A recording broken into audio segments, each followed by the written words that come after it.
Yahoo!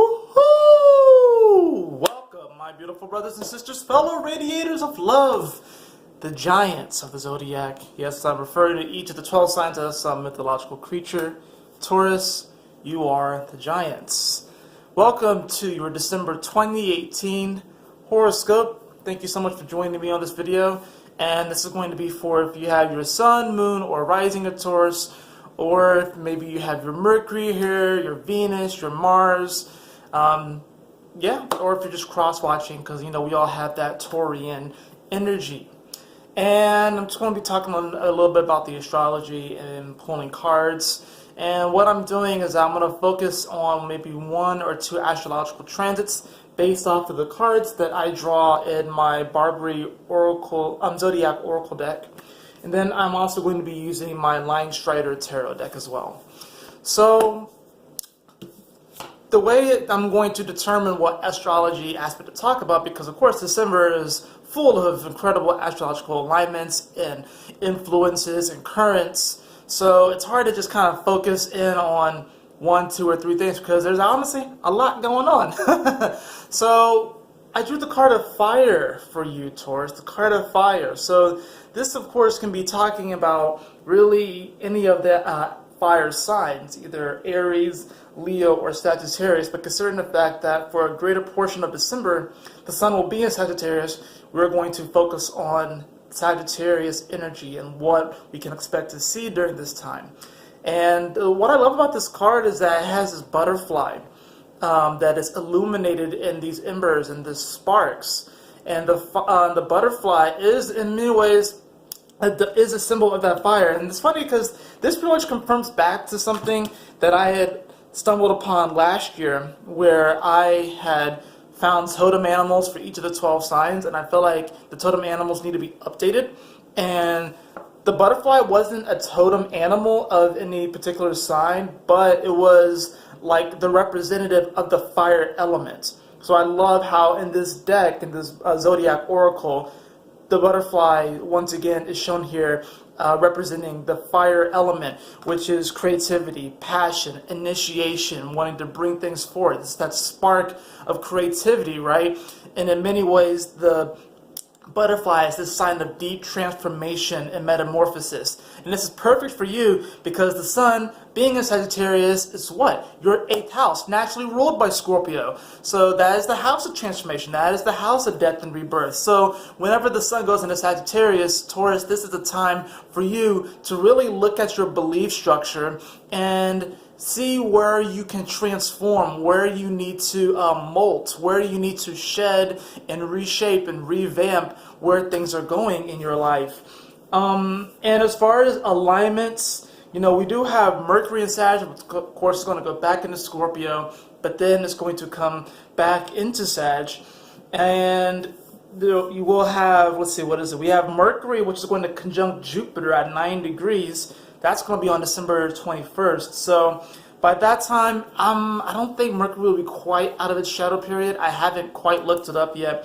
But Mercury is, of course, the planet of mind and communication, coming in conjunction with the largest planet, Jupiter, which is about expansion, good luck, fortune, experience, and wisdom.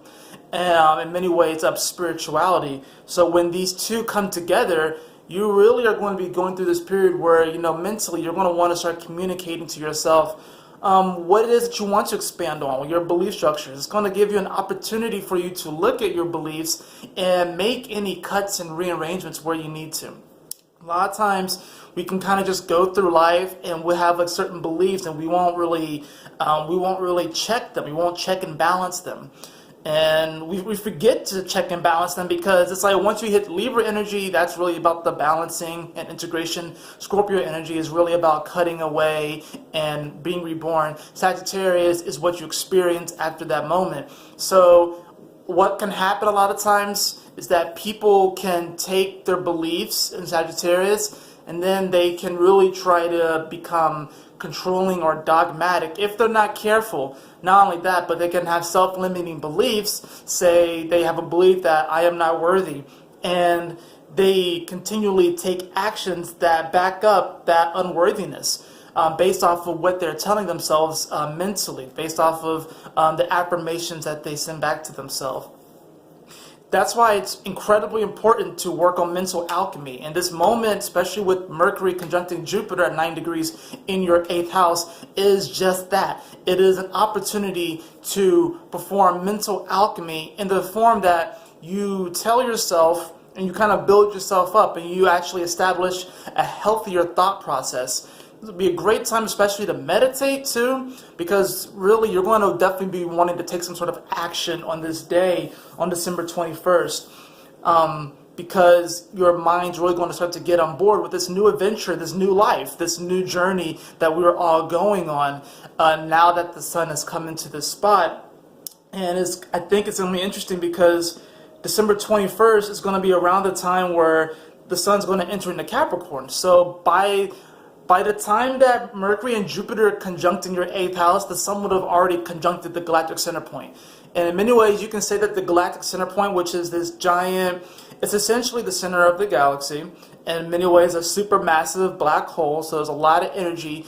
And it's really about our cosmic and galactic destiny, where we have the nodes can be about, like, I guess you could say more personal destiny and where we're kind of heading. The galactic center point is like, where is society heading? Where is the human race heading? Where is the Earth heading to? And what's the overall aim of the galactic family, really, the cosmic families? Because it's not just us, it's all these beautiful entities around us as well. We're a part of this. You could say that the galactic center point, it shifts very, very slowly, of course, but it's from around 26 degrees of Sag to really about 0 to 1 degrees of Capricorn. It has a really big influence. So by the time that Mercury and Jupiter conjunct for you in your 8th house, the sun will have already gone over the galactic center point, which is always a revamping and an update of our destiny, of our mission, of our galactic mission. So you really are going to be feeling more pumped up and really going to feel much more alive. You're going to have a lot of firepower to really want to push this thing forward. Now, there can, of course, be a danger to being stubborn and trying to hold on to old ways, old beliefs that no longer serve you. And if you do that, you're going to discover some difficulties. You're going to discover that, and of course, Taurus, you are arguably the most stubborn sign. But once you get a Taurus going, and once a Taurus is truly inspired, there's really nothing that can stop them. The only sign that might be able to stop a Taurus that is like really inspired and completely believes in himself is Scorpio. And I would even say probably Leo would probably be the only probably the few only signs that could probably get in Taurus's way. I guess you could say all the fixed signs because they all check and balance each other, right? But it's really hard to stop a Taurus that's on the go, that's on the move. If you think about it, if you look at the Taurus, you look at the bull, sometimes they're very chill and just laying in the grass and then just relaxing. But once that bull gets up and starts going and they're running full speed, ain't nobody going to try and get in the way of that. I don't care what you are. Not a lion, not a tiger, not a bear. Oh my. Everybody look out because the bull is coming full force. And it's interesting because I did Scorpio's video first, and I was like, which one am I going to do next? So I was just drawing cards from the Barbary Zodiac Oracle. And the first card that came out was actually water, but I didn't want to necessarily do a water sign. I wanted to keep drawing until I got an astrological sign. Taurus came up. So I think it's awesome how I'm taking care of this axis first. The other astrological thing I do want to focus and hone in on is when Mars actually squares the Sun. This will actually be on December 2nd, so this upcoming Sunday. This will be at 10 degrees of Sag. The reason why I want to focus on this is because since the Sun will be in your 8th house, Mars is also a ruler of the 8th house. It's a co-ruler of the natural 8th house of Scorpio. Mars right now, which is in Pisces. So I guess this is what was weaving in that watery element. So you're going to be wanting to really act on your dreams and stuff. But then when it makes a square out to the Sun in Sagittarius, there may be some conflict with your belief structure. You really have to be aware and acknowledge whether your belief structures are really coming from a place of your inner guidance and your intuition, or if it's being influenced by other people around you. And naturally, you're going to be influenced by the people around you. True influence, though, comes from within. That's why it's called influence, in fluid, in inner waters. Really, what we call influence is really outfluence. It's really what's outside of us and stuff.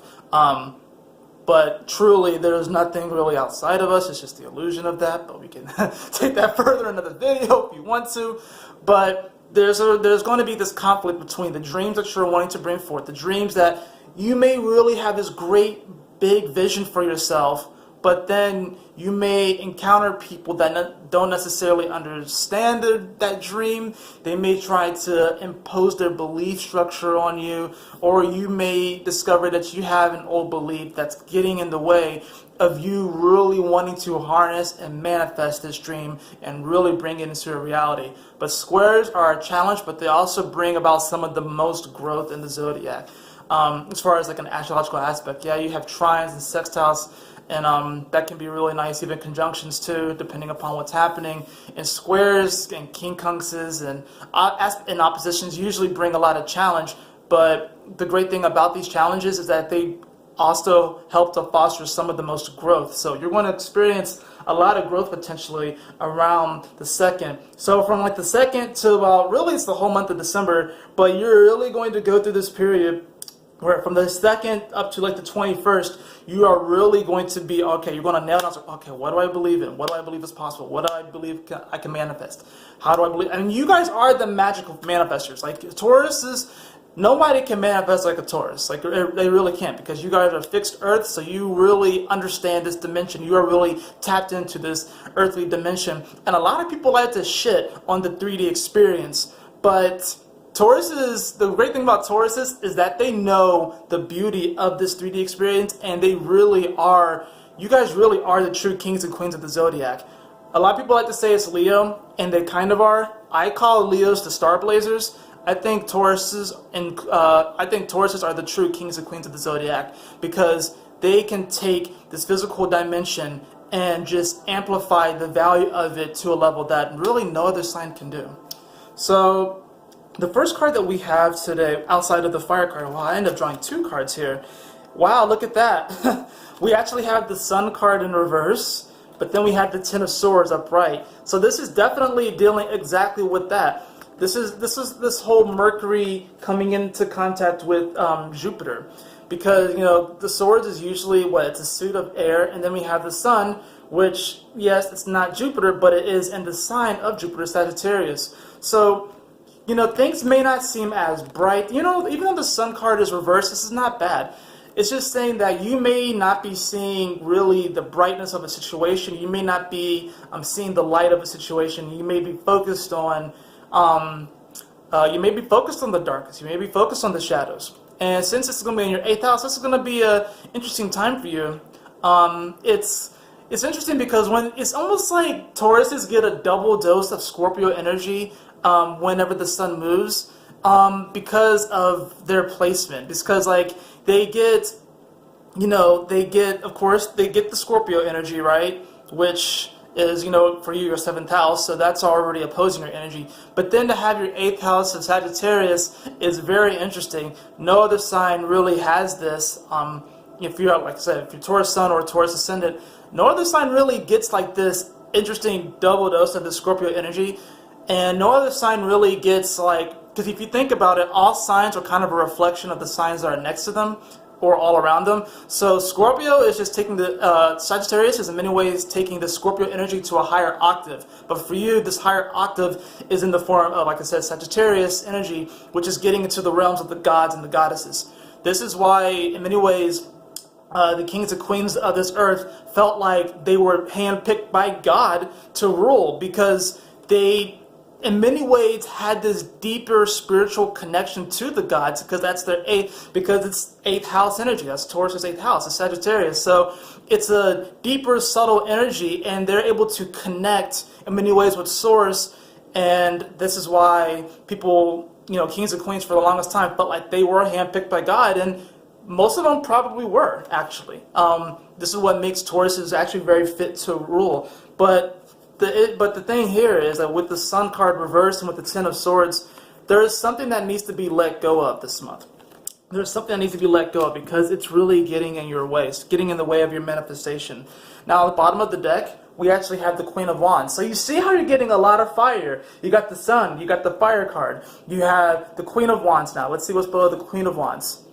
We have the Seven of Cups. So there's definitely a lot of open opportunities right now. And what I believe this is that this Queen of Wands figure is really going to remind you of just how abundant things really are.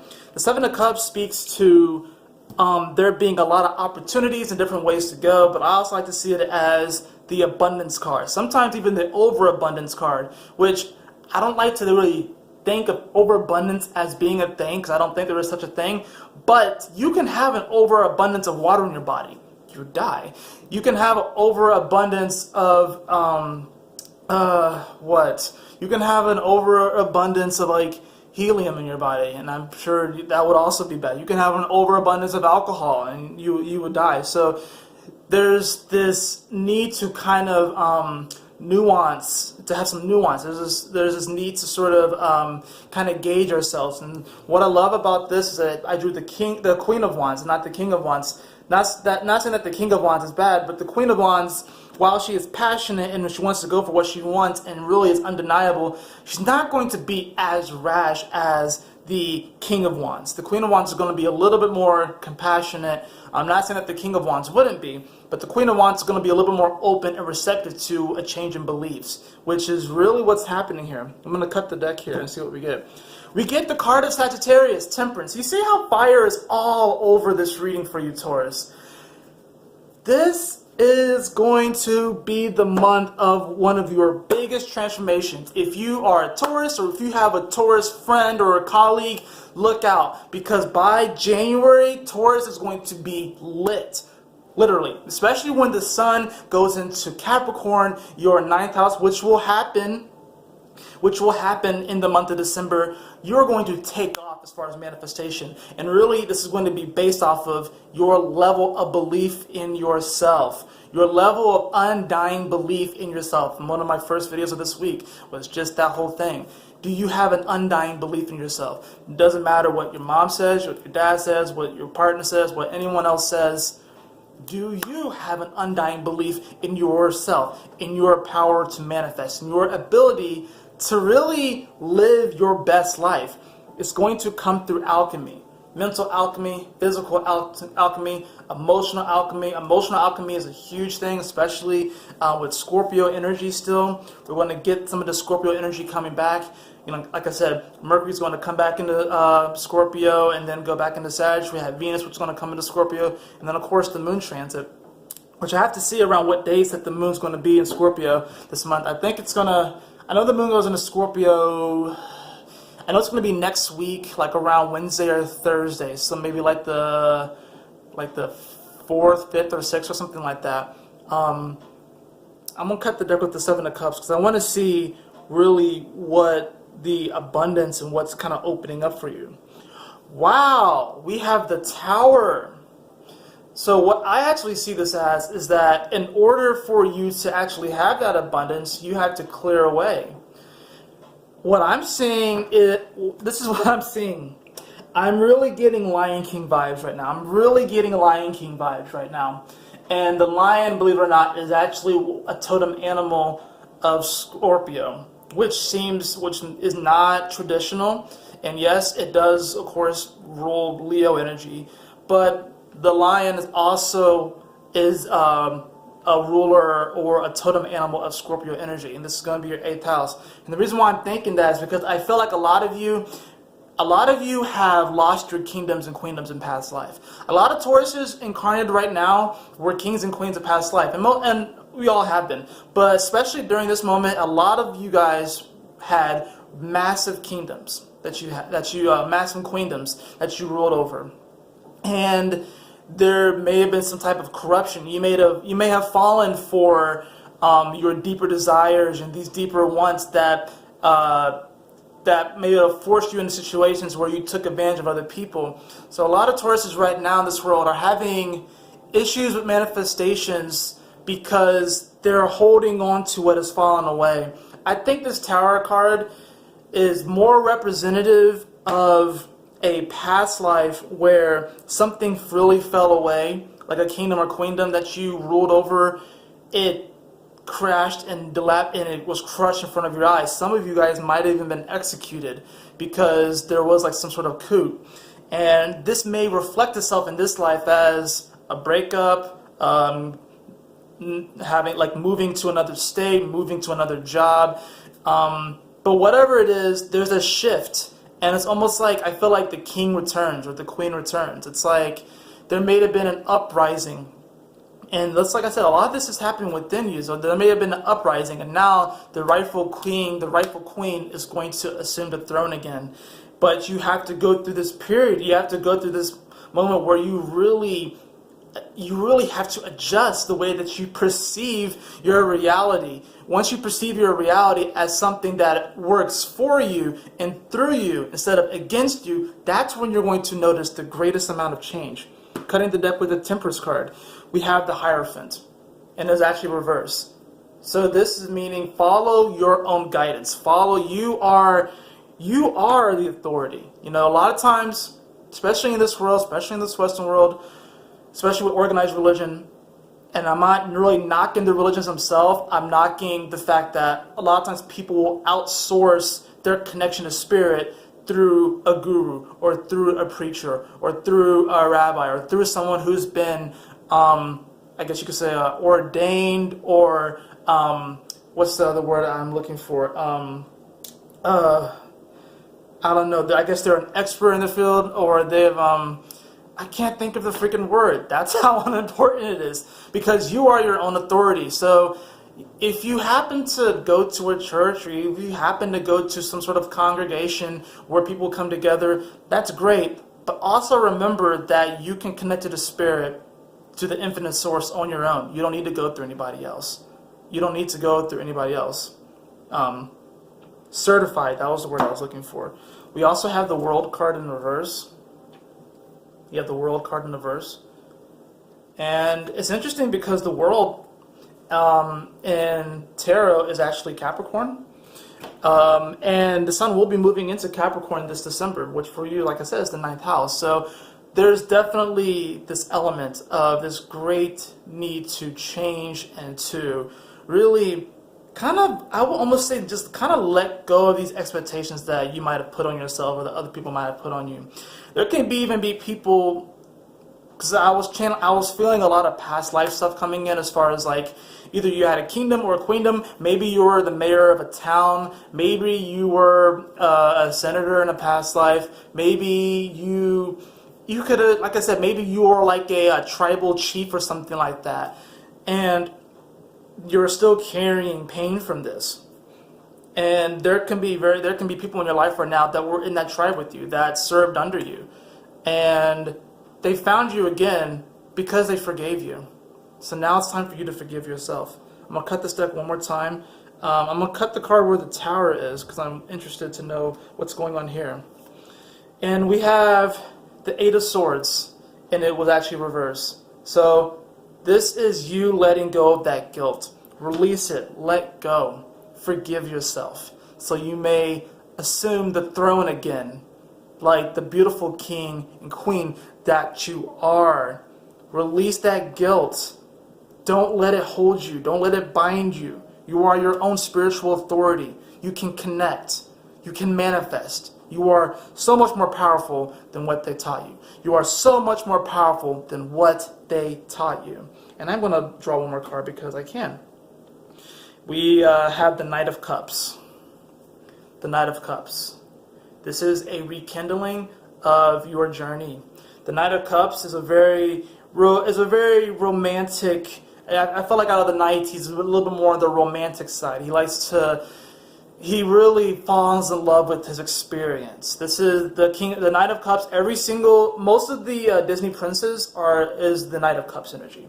Most of that is Knight of Cups energy, the Disney princesses.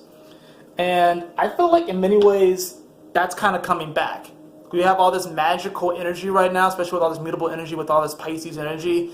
It's definitely going to feel very much so like Disney. And it's almost going to feel like if you really do believe in yourself, in your path, and where you're going right now, and you really just like you stand on it, and you like really confirm it back to yourself, do the actions that you take, you're going to fall in love with this journey. And it's almost going to feel like you are in that Disney movie where you're the prince or you're the princess and you become the king or queen. And it's really nice because you're just going to like fall in love with this story again. You're going to fall in love with your life. You're going to forgive yourself what's happened in the past, and you're going to finally move forward and assume the throne again. That is it for your reading, Taurus. I hope you all enjoyed it. If you did, please like, share, and subscribe. I would really appreciate it. And if you would like a personal reading with me, beloved, you can follow the link in the description below to astrofenixx.com. And always remember, my beautiful brothers and sisters, fellow radiators of love, to keep moving forward, to stay focused, and Yahoo! Smile often.